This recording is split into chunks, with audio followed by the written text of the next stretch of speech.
Bonjour à tous, je suis encore sur la chaîne de Yas, décidément.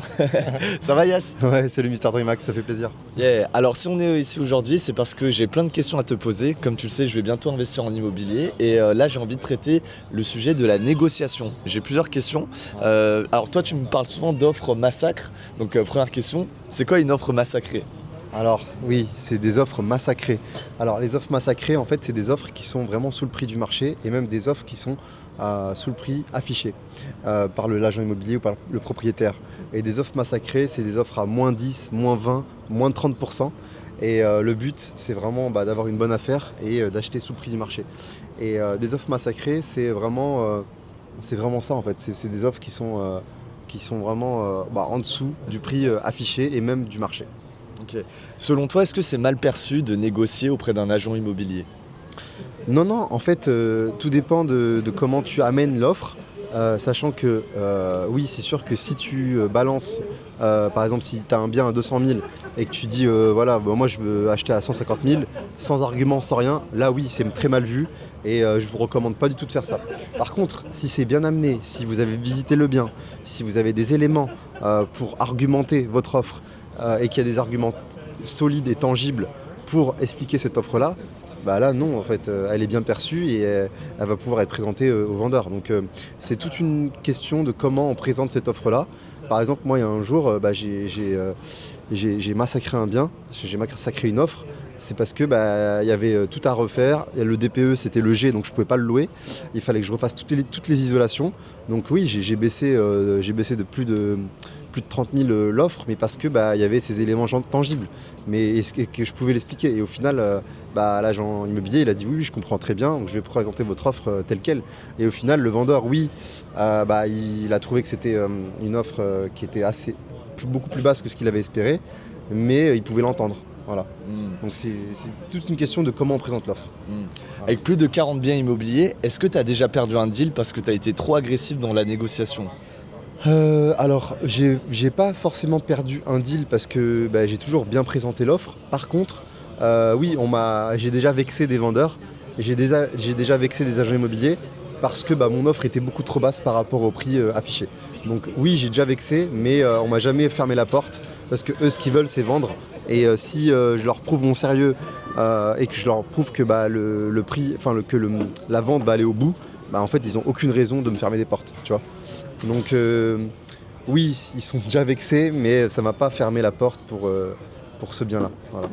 C'est quoi ta meilleure technique de négociation pour avoir des biens immobiliers à prix abordable? Alors moi, en général, ce que je fais, c'est je joue un peu sur la masse. Donc déjà, je vais viser plusieurs biens qui rentrent dans mes critères en termes de prix, de zone, de localisation, de surface, etc.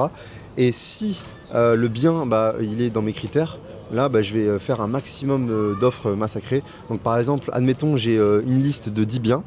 Sur les 10 biens, je vais proposer des offres à moins 20, moins 30%. Bien sûr, je sais que la plupart ils vont me dire non, mais il y en aura au moins un sur les 10 qui va soit me faire une contre-offre beaucoup plus basse, ou soit il y en a un qui va accepter, on ne sait jamais. Des fois ça peut arriver, on peut avoir des belles surprises, et des fois le vendeur peut accepter. Donc je joue un peu sur la masse, je fais des offres, de toute façon moi j'ai rien à perdre, c'est moi qui ai l'argent, c'est moi qui a le pouvoir de financement, donc c'est moi qui ai le pouvoir en fait. Et donc c'est grâce à moi que la vente va se faire, parce que c'est moi qui ai l'argent. C'est toujours bien ça qu'il faut se dire, c'est que tu as le pouvoir, c'est toi qui as l'argent, donc c'est toi qui es en pouvoir de lui promettre, de poser l'argent sur la table et de faire levier là-dessus. Donc faut pas hésiter à faire des offres massacrées comme je dis, et d'argumenter aussi cette offre, parce que voilà, faut pas passer pour des margoulins ou des mecs qui veulent juste casser le prix pour casser le prix. Non, il faut expliquer l'offre, il faut leur montrer leur sérieux, il faut leur prouver aussi que les travaux vont coûter tant d'argent, que ça va vraiment chiffrer. Si vous avez de l'isolation, si vous avez des toitures à refaire, s'il y a un locataire qui a tout dégradé, il faut prouver que vous allez avoir des frais, ou alors prouver que son offre elle est décorrélée du marché et que en fait ça vaut pas tel prix, mais ça vaut un prix beaucoup plus en dessous. Ok, question suivante, c'est quoi ta plus belle négociation et combien tu as pu économiser au total? Alors ma plus belle négociation, c'est mon premier appartement que j'ai acheté pour une colocation. C'était un appartement de 83 mètres carrés. J'en ai fait 4 chambres pour les colocations. Et en fait, il était affiché au prix de 110 000 euros. Et je l'ai eu à 83 000 euros. Donc près de 30 000 euros de négocier. Et ça s'est fait petit à petit, ça s'est fait sur plusieurs semaines où j'ai visité le bien une première fois. Ensuite j'ai fait des estimations travaux, des devis travaux pour expliquer que ça allait me coûter tant en travaux. Donc c'est comme ça que j'ai pu justement rester fixe sur mes positions. Donc j'ai fait une première offre très très basse dans les 70 000. Le vendeur il a baissé dans les 100 000. Ensuite j'ai un petit peu réélevé mon prix à 77 000. Voilà, des chiffres très précis. Ensuite, il a rebaissé son offre dans les 95 000, 90 000 à peu près. Et ensuite, j'ai joué le tour pour le tout. Dernière offre, c'était une offre à 83 000. Je leur ai dit que moi j'ai consulté ma banque. Ma banque, elle ne pouvait pas me suivre au-delà en prenant en compte les travaux, etc. Et donc, c'était ma dernière offre, c'est à prendre ou à laisser. Donc, il m'a pas répondu. Enfin, j'ai pas eu de retour pendant plus d'une semaine. Et une semaine après, l'agent immobilier, il m'appelle. Et il me dit écoutez monsieur, le vendeur a accepté votre offre, donc vous êtes repropriétaire de cet appartement-là. Et franchement, j'en attendais rien. Je me suis même dit tant pis s'il accepte pas, c'est pas grave, il y a d'autres appartements. Donc j'en attendais rien et j'étais fixe sur ma position. Et en fait, quand vous faites une offre comme ça, il faut être prêt à perdre le deal. C'est pas grave, il y a plein d'autres appartements, plein d'autres offres à faire. Donc nous, ce qu'on veut, c'est d'investir dans des biens rentables. Donc il ne faut pas hésiter à faire des offres massacrées. Et le deal, il se fera en faisant ces offres-là. Donc c'est pas en achetant un bien au prix du marché comme tout le monde que vous allez faire un bon deal. Le bon deal, il se crée en faisant des offres massacrées et en argumentant ces offres-là. Et au bout d'un moment, il y en a bien un qui va tomber et ce sera votre bon deal. Ok, je vois. Ok. J'avais une autre question aussi. Tu vois, quand tu vas en agence, il y a beaucoup de prix qui sont affichés, ou même que ce soit des biens off-market, tu as beaucoup de prix qui sont affichés. Comment tu sais si le prix il est négociable pour un bien immobilier ou pas? Alors, ça, en fait, tu vas pouvoir le voir si le bien, par exemple, il est délabré et qu'il y a beaucoup de travaux, par exemple. Là, sur ce genre de bien, ça veut dire que le vendeur, soit il n'a pas l'argent pour faire les travaux, pour ensuite le valoriser et le vendre plus cher, soit c'est parce que il a un souci, soit c'est une séparation, soit c'est une succession et du coup les héritiers ils essaient de vendre. Il peut y avoir pas mal de raisons. Donc souvent quand vous voyez un bien totalement délabré où il y a des travaux à refaire, souvent c'est un bien qu'on peut négocier, très souvent. Après ça peut être des biens aussi qui sont laissés à l'abandon. Par exemple, je sais pas moi, quand vous passez dans une rue et que vous voyez toutes les maisons qui sont clean et une maison qui est mal entretenu, par exemple vous arrivez devant le portail, il y a des mauvaises herbes qui poussent, vous voyez que la boîte aux lettres elle est remplie de journaux, là vous voyez que c'est un peu une maison abandonnée, donc il faut essayer de retrouver le nom du propriétaire, et dès que vous avez le nom de propriétaire, essayez d'avoir ses coordonnées, et ensuite vous allez souvent tomber sur une personne soit qui est à l'étranger, qui a laissé son bien, soit des héritiers qui veulent pas s'embêter à revendre, et là vous arrivez avec une proposition, une offre d'achat. Et souvent ça passe parce que ils sont jamais occupés et en fait vous arrivez avec une offre en montrant que vous êtes un acquéreur solide et potentiel, et des fois ça passe et c'est comme ça que vous faites des bonnes affaires. Donc c'est comme ça qu'on voit à peu près les offres massacrées. Sinon quand vous voyez des annonces qui sont un peu trop alléchantes, où les photos sont magnifiques, l'appartement il est nickel, souvent c'est des biens, ça va être dur de les négocier parce qu'ils ont été très bien mis en avant. Et souvent c'est pas forcément des offres, mais bon, après on peut avoir des surprises. Des fois ça peut être des biens justement qui veulent trop enjoliver, trop maquiller, et au final la valeur n'est pas là. Donc faut pas hésiter, s'il y a un bien qui vous intéresse, n'hésitez pas à le visiter et ensuite faire une offre. Et aussi autre chose, pendant la visite, faut pas hésiter à questionner l'agent immobilier ou le vendeur sur les motivations, pourquoi le vendeur vend, depuis quand il est en vente, pourquoi il n'arrive pas à vendre. Est-ce qu'il a eu des offres potentielles, est-ce qu'il y a eu des visites, essayez pour voir un peu de sonder un peu pour voir si le bien il est attractif, est-ce qu'il a du mal à se vendre, est-ce que le vendeur il est pressé, parce que si plus le vendeur il est pressé de vendre, plus il est potentiellement ok pour revendre à un prix intéressant. Si c'est un divorce bah, souvent ils sont pressés de vendre. Si c'est une succession, pareil, parce qu'il y a des charges tous les mois à payer, donc bah, les héritiers veulent revendre rapidement. Ça peut être aussi voilà, des séparations, ça peut être voilà, tout type de problème. Ou alors une personne qui a des difficultés financières et qui doit solder son crédit et qui va bientôt être saisie. Là, pareil, il voudra revendre rapidement. Il y a pas mal de raisons pour lesquelles le vendeur est pressé de vendre. Et là, vous pouvez négocier parce que lui, ce qu'il veut, c'est juste revendre son bien et avoir le cash tout de suite. Et à contrario, est-ce que ça t'est déjà arrivé d'acheter un bien immobilier sans négocier et pourquoi ? Oui, ça m'est déjà arrivé parce que c'était un immeuble de rapport dans le nord de la France. Il était déjà à plus de 13% de rentabilité. Tout déjà loué, sans travaux. Franchement, il était vraiment clean. Et c'était une affaire, un off-market justement, il n'était pas paru en ligne.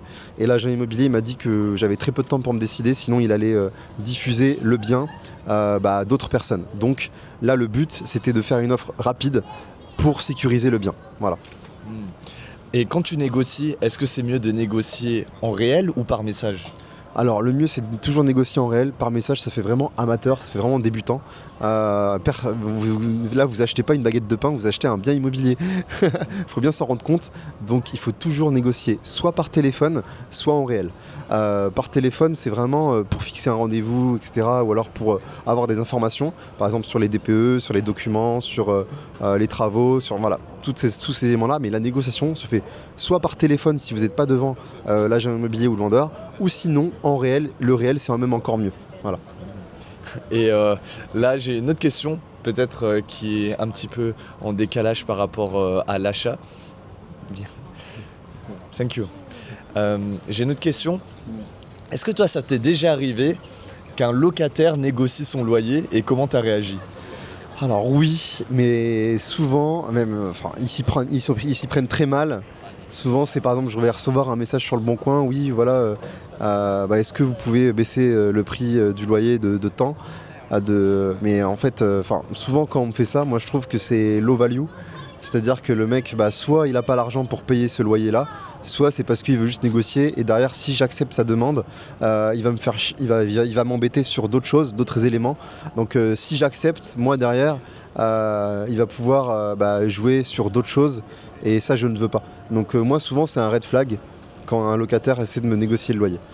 Okay. Donc je refuse catégoriquement et je réponds même pas souvent. Ok, je te remercie.